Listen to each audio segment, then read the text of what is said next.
Hello and welcome all.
Opium is one of the main ingredients of Strickland's medication. Never a good move.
Last warning, sir!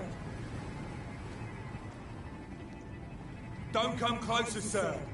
He's mine! I'll take it!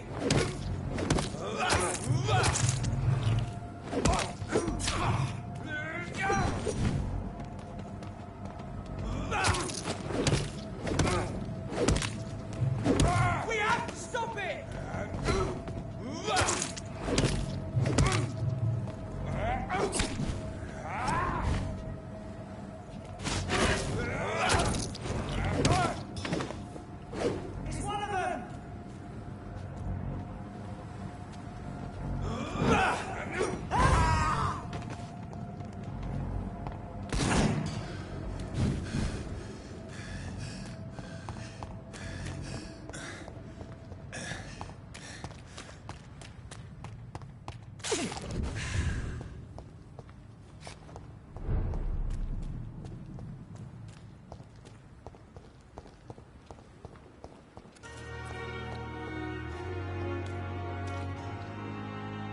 Good evening, Mr. Cox. Dr. Reed. Still working at night, I see. I like that. And why is that? People who don't sleep at night always seem more alive to me. More interesting, one way or another.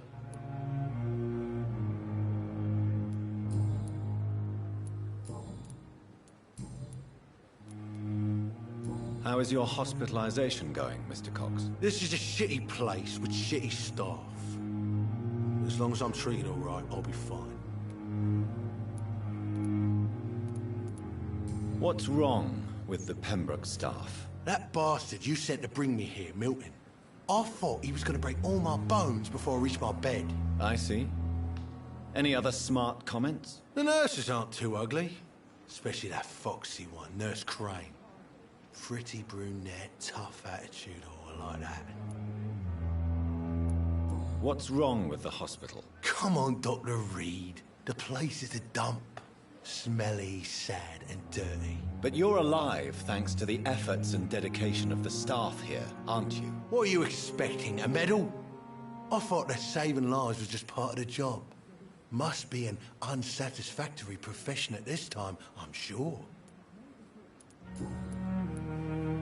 Do you ever think about that poor fellow I saw you push in the water? The wound he gave me will make sure I don't forget him.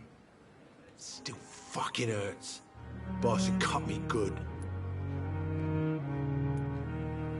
That man was determined to murder you. You almost died. What a surprise. The first time I met him, he nearly shit himself. Fucking coward. I guess revenge gives you balls. What did he want? Revenge? I recently had to kill his brother. Poor arsehole thought it would be easy to return the favour.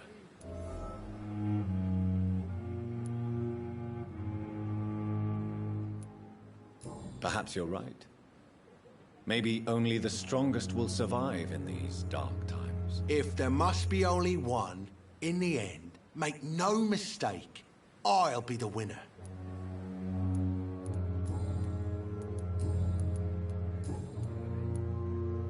How long do you think you can escape the law, Clay? I know this city like the back of my hand, Doc. I know its streets, who to pay, who to avoid, and who to bully. I won't get caught.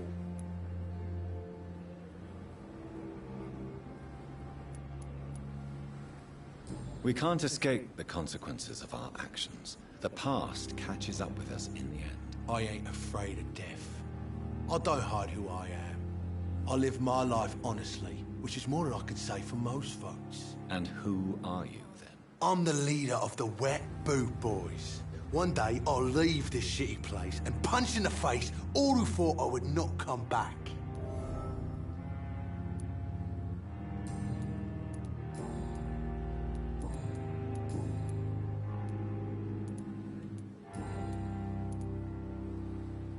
I'll leave you for now, Mr. Cox.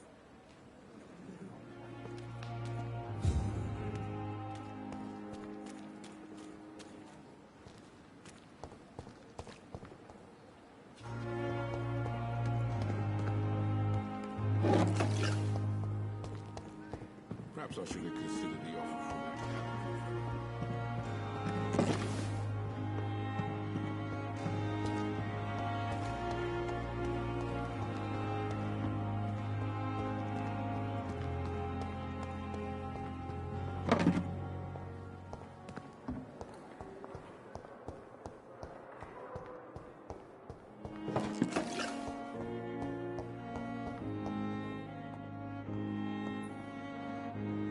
Good evening, Dr. Strickland. And good evening to you, Dr. Reed. Can I be of any help? I located the shop, but it was vandalized, and the owner is missing. All I found was your order. I was afraid of such bad news. People are so desperate they're ready to burgle a shop for drugs. That's quite a list you ordered. Opium, sodium hypochlorite. It can't be just headaches you're trying to cure. This dreadful influenza, of course. I already ran some tests on hopeless cases. Without success, I must admit. Do you realize you could create a lethal poison without the correct dosage? Then there are the legal ramifications. Is this not true of any medical substance, Dr. Reed?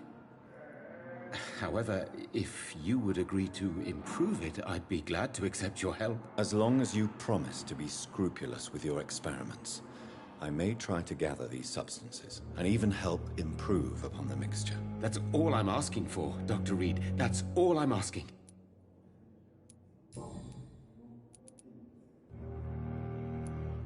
I want to know about these secret tests you run, and if they can save people from this epidemic. Speak to me now, Thoreau. I know I may sound presumptuous, but I'm just following your steps, Dr. Reed. I'm casting away the shadows of ignorance by daring to face them. Self-confidence is essential in our line of work, my young colleague, but only if tempered with the correct amount of cynicism. But you never doubt yourself, Dr. Reed. I've read all your articles and books. You performed the most daring research during the war.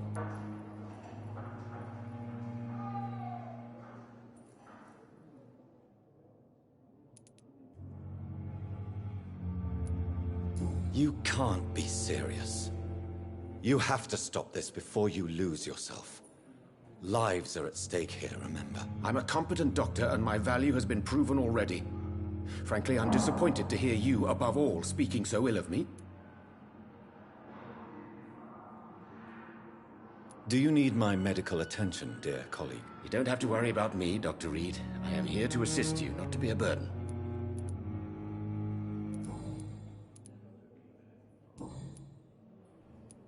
Goodbye, Dr. Strickland. I can't let Strickland put his patients at risk with opium. Perhaps an adjusted formula will deliver more of a placebo effect.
It's locked.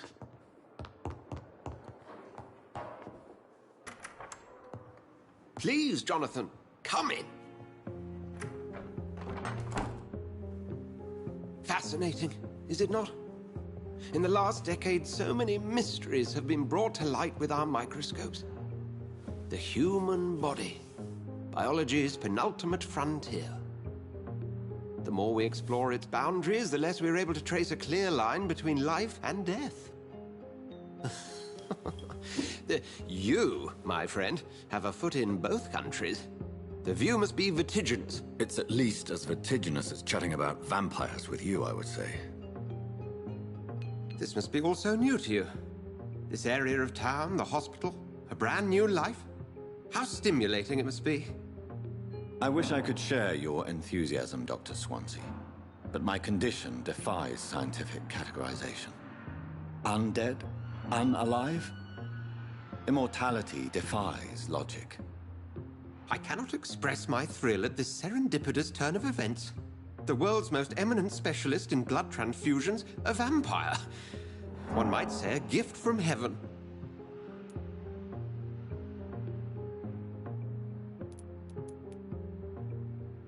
There is an absurd poetry to my situation. Physician, heal thyself. Forgive me. I've been an admirer of your work for a long time, and now you are so much more than a brilliant physician. And please, call me Edgar.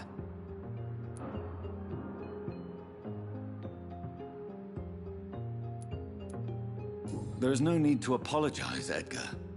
You offered me sanctuary when I had none. Very well. I have a task for you, Jonathan. Something that will require all your newfound skills. Please, go on.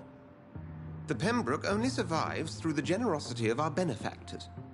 Unfortunately, our main donor has found herself in a bit of a bind. Now, if you could help her out... A spokesman or politician is what you need. That's not my calling. And until I come to understand what has happened to me, I require discretion. Discretion is in order, Jonathan. Lady Ashbury has recently received rather indelicate correspondence that, if revealed, would jeopardize her position. And you would like me to eradicate this threat? By the stole, of course not. I would just like you to pay her a visit. Her ladyship is certainly near the tents outside, tending the sick. You can't miss her. Look for someone impossibly delicate. Accepted. I'll see what kind of trouble Lady Ashbury is in.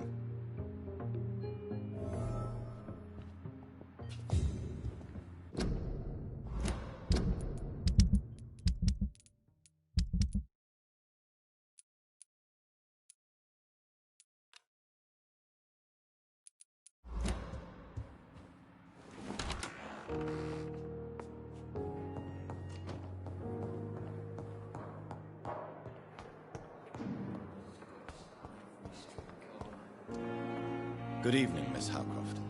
How are you tonight? I need blood, Doctor. Warm, rich, vibrant blood. Have you heard of any blackmailing going on within these walls? I have no time for mortal games. My secrets are beyond their comprehension, Dr. Reed. Tell me, Thelma, what do you really know about vampires? I saw one and he saw me. I watched him hunt and kill. I saw his terrible wounds heal as his victim died. And then I knew I was saved. You mean you actually saw a vampire? Here in London? Yes. And it has been the answer to my pain. I must drink and kill to regenerate my decaying body. I am a vampire too.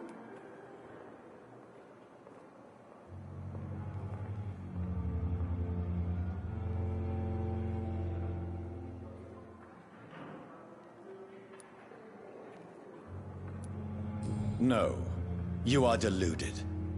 You think you crave blood, but you have no physical need for it. You have no idea what that is like. But what am I feeling? It cannot only be in my head. I know my flesh is rotting. I feel it. It disgusts me. I'll leave you, Mistress of the Dark, to your nocturnal activities.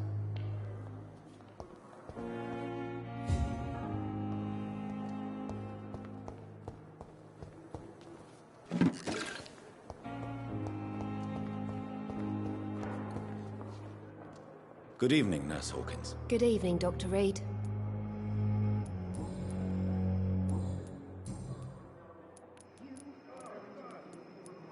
Pepper, I know you're very close to Milton Hooks. Yes.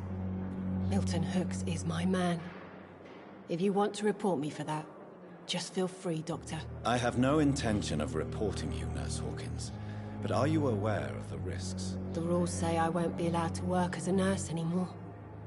But here at the Pembroke, we break rules all the time. Is he worth the risk? Hey, I'm no perfect woman, and Milton is not the finest bloke. But we do our best to get by. That's all any of us can hope for nowadays.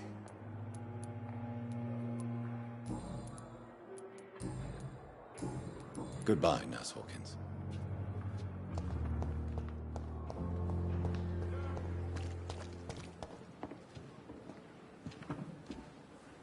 Good evening, Dr. Tibbets. Dr. Reed, any good news to share?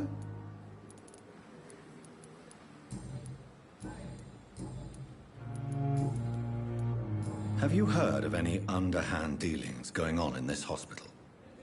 I have no time for such triviality, my dear colleague. We're here to save lives. Goodbye, Dr. Tibbets.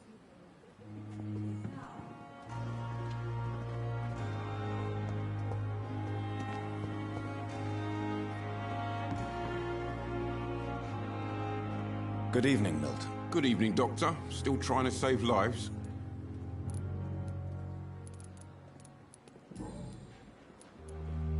What's going on between you and Nurse Hawkins? Pippa's tired. Tired of all this shit. Tired of all those corpses piling up. She's as depressed as I am.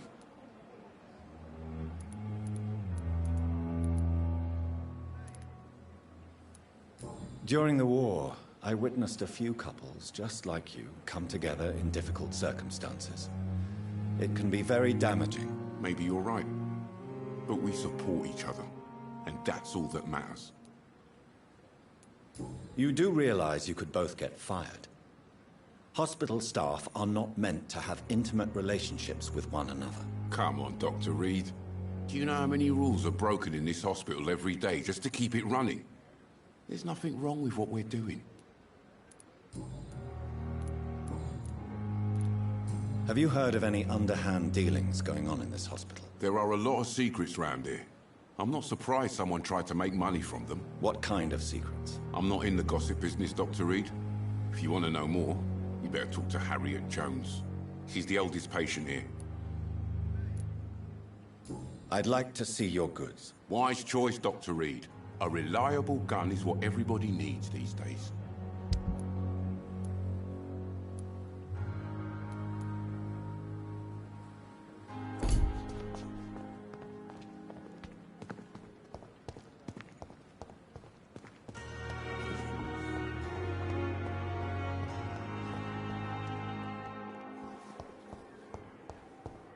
I wonder what your last thoughts would be, sir. I cannot enter. Daily routine.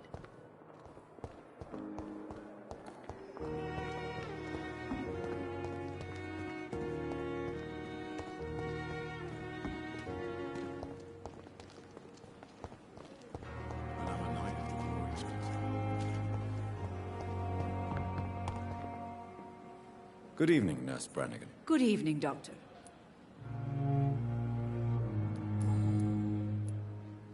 Why does Dr. Tippett claim you're the main reason he keeps working, despite his fatigue? If it wasn't for him, I probably would have left the Pembroke years ago.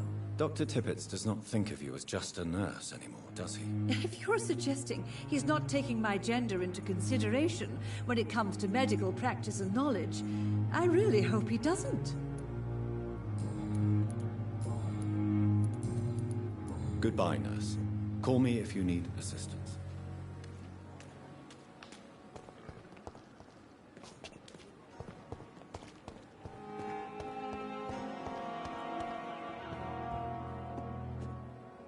The flu took my dear wife, Emily. I take comfort knowing we'll soon be together again. Mr. Rainfield, that's no way to talk. You're in good hands here, and we'll be up again soon enough.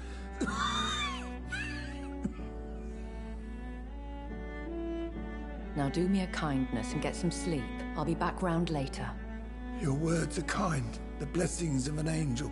You're the sweet, sweet Lady of Mercy.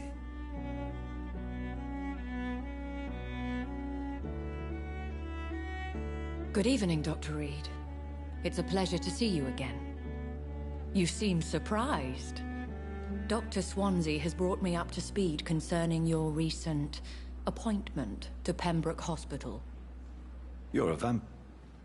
The lady who saved me that night, before vanishing into thin air. I remember you from the pub with Dr. Swansea. Indeed. Allow me to introduce myself formally this time. My name is Lady Ashbury. I remember you well, in spite of the brevity of our encounter.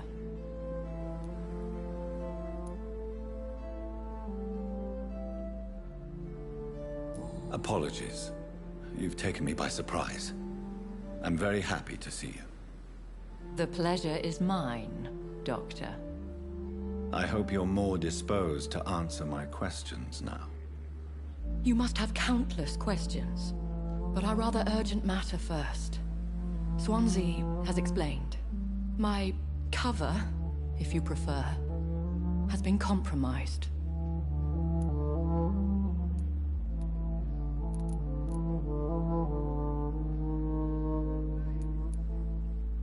Have any of the patients given you trouble? These poor souls have so little left to live for. I do my best to ease their pain. The world would be a better place if it were cared for by women like you. You make me blush. I am simply a necessary evil.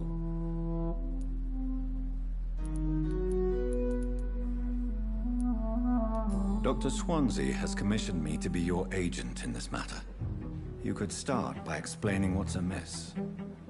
These past insufferable weeks, I've been the victim of extortion. I've made a first payment, but the blackmailer grows greedy. I must refuse his most recent demands.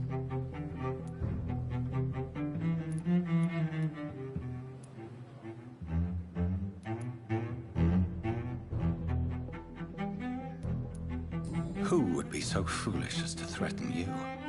A kindred spirit. Even if it were the case, and I highly doubt it, a vampire would have asked for something more valuable than money. My suspicions lean toward a patient or their family.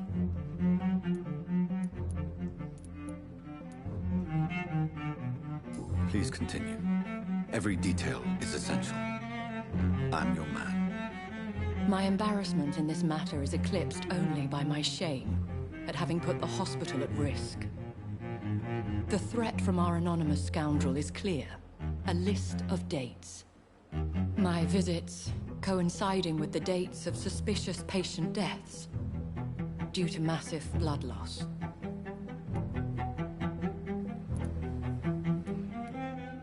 Is it true? Now aren't you the blunt one?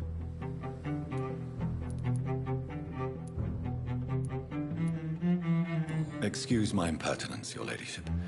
This is not an interrogation. I assure you that this line of questioning is in your best interest. In all honesty, I'm not simply a patron to the hospital. My visits serve a dual purpose. Dr. Swansea has been treating my condition with a revolutionary technique of blood transfusion. It seems you are a specialist in the domain. I'll take care of it. Do you know where I should start? If that was the case, I'd settle the matter myself. You could talk to our local gossip, Harriet Jones. Not a pin drops here without her hearing about it. I'll meet that woman now. My life, as others know, is in your hands, Dr. Reed. I'm sure of your discretion, but I do fear your powers of persuasion will be put to the test. When this is resolved, I'll be your obligé. I'll answer all questions in regards of your condition.